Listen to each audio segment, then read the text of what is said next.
Hey, welcome back, guys. So welcome back to my channel. I'm your host, Sleepy Celestial. Now guys, let's get right into this. Now, as you guys know, we are covering core 3 and some information that was dropped on us. Now, a lot of us did not even realize the amount of information that we was gonna get.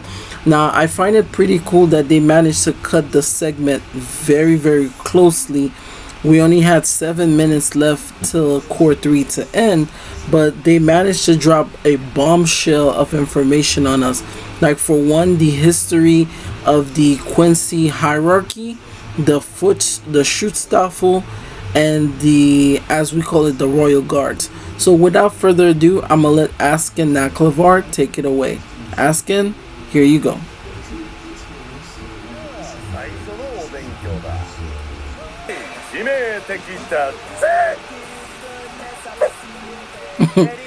Thank you so much, Askin Naklavar. Now, thank you for Askin's kind words as he is promoting this special on my channel. Now, as I recall, Askin Naklavar basically mentioned that there was not ever a time in history that there wasn't a royal guard members that protect his majesty. Now, as you know, the current Sternritters that we have now, which is the current royal guards, basically we got that from episode 39 and episode 40, that as they mentioned, Lilibero is the leader, followed by Gerard and Pernita, and then Askin himself. Now, as you guys know, these Sternritters are stronger amongst the rest due to the fact that they're super powerful and they're super OP, because each technique that they have is different and it's distinguished to their shrift. Some of them doesn't have a shrift due to the fact that they were already blessed by the Soul King. For an example, Gerard Valkyrie's identity was revealed. He is the heart of the Soul King, so that means that all of the powers that he has received rejoice back to the Soul King's heart. Also, Pernita is the left hand, and then we know where the right hand is. Now, Pernita is more interesting because Pernita ties into the advancement of the evolution of the Volt Standish. That's something that I have kind of factored and gathered information about. Now, a regular Quincy with their bow, we got to see what they were capable of doing, which is in episode 38, which is titled Friends. But as we started seeing Basby's village getting burned, we saw the original Sternritter pack. And the question that got me even more excited is that hopefully for core 4 they give us more backstories on these original 4 Schutzstaffels. And I can't wait. Like I mentioned, I would love for them to give a more concrete fight between Haschwalt and Udiu, and I wish that Udiu kind of like forced Haschwalt to give more information on the history of the Quincy's. This episode, which is titled Friend, gave us so much backstories, but I want them to expand that even further, because it was jaw-dropping to hear those amount of information that I heard. For one, we know that Haschwalt is almost like a satellite tower. Almost, he gives out signals and he gives out energy, and he amplifies another Quincy. And like I mentioned that in my first video, Pernita is all about advancement. What if at some point in time, one of the original royal guards, we saw them when Ichibe was having the meeting with more mid age Yuhabak, and that they were present, and I think they got killed off either by Ichibe, because it seems like they were affected by Ichibe. If not, they probably got killed off before the 1,000-year Blood War arc, the first Blood War arc between Yamamoto, or Yamamoto is the one that killed the original 4. The reason why I say this is because we see what techniques that they were using, the type of reishi that they were using. And we got the timeline perfectly, because this got me questioning, where was Jugrim Hoshwald when the Quincy's did their first invasion? Did Yuhabak took his original royal guards to fight with Yamamoto? Because we saw that when Yamamoto used the Zankai no Tachi self, we saw two of those royal guard members from the original first generation.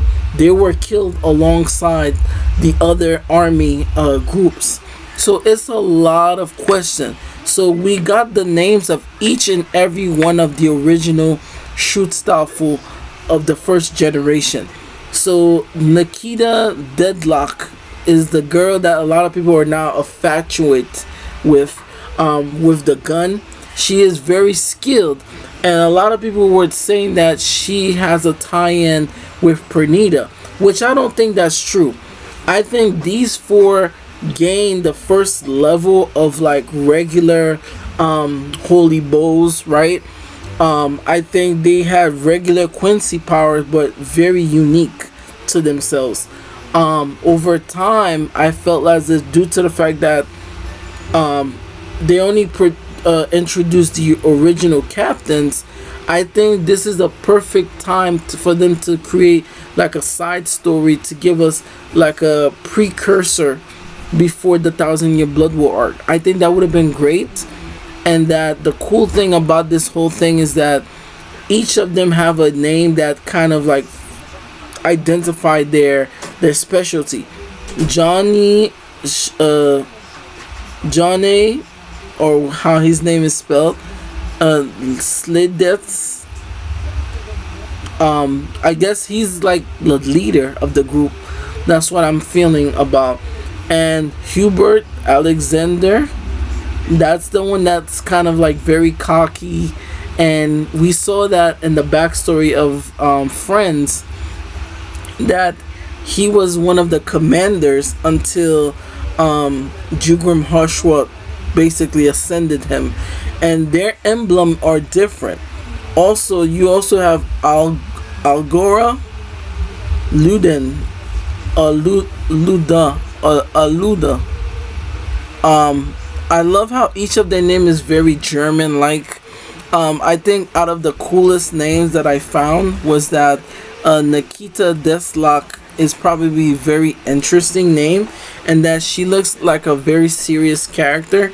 And who are their since they're like the ancestors of the first gen of royal guards, where would they fit in when it comes to who is like their predecessor, like their predecessor of like their precursor of who will succeed them? This is very interesting, and I think that a lot of people didn't take time to watch the ending of episode 40, and I think that kind of opened up our eyes to know what's going to be happening in Core 4.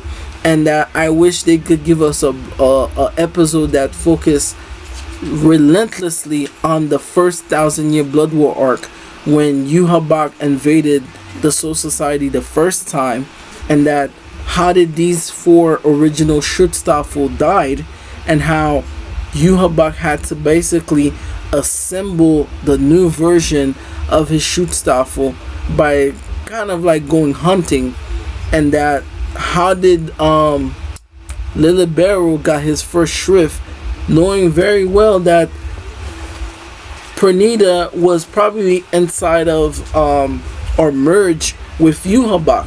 And I think that's probably how Yuhabak came back, because once he reclaimed all of his abilities, it almost felt like he pressed the reset button. And I think that's how we end up getting all the Volt Standish and those different evolution of how the Quincy's look now, because the emblems and as well as the abilities were completely different back then. What's his name? Colgate OP, which is Sternritter Q, the jail. He mentioned something like that. So let me know what you guys think. Like and subscribe, and I'll see you guys soon.